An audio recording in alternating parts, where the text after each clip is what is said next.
when an 8-month-old baby in Georgia began making loud, gurgling noises. Her mother's boyfriend quickly called 911 in a panic.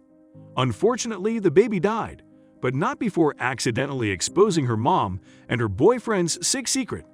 And one will leave you cringing at the thought. When 8-month-old Kamonie Love Whitehead began making loud, gurgling noises, her mother, Shavone Whitehead, and her boyfriend, Edward F. Wilson, panicked and immediately called 911. Unfortunately, when Wilson went to check on the baby, he found her unresponsive. Whitehead began to perform CPR on her child until emergency personnel arrived and took the baby to Children's Healthcare Atlanta, where she was pronounced dead. However, while she was there, doctors exposed Whitehead and Wilson's sick secret. Kamonie had injuries to her legs, buttocks, chin, and arms, as well as fractured ribs, a hemorrhage, and potential skull fractures, according to Daily Mail.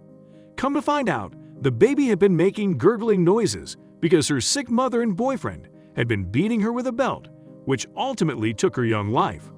Although Whitehead initially denied the allegations, she eventually admitted to beating the child on the legs and buttocks as punishment.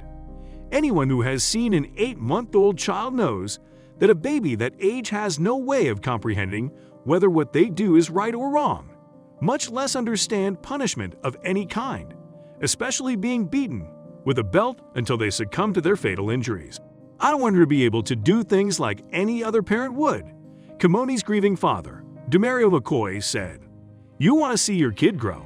I have all my wants, but I don't know of God's will. I don't know of God's will."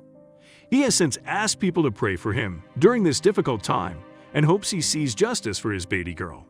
It seems some justice will be served, as Whitehead and Wilson have since been arrested on charges of aggravated battery and cruelty to children, according to KTLA.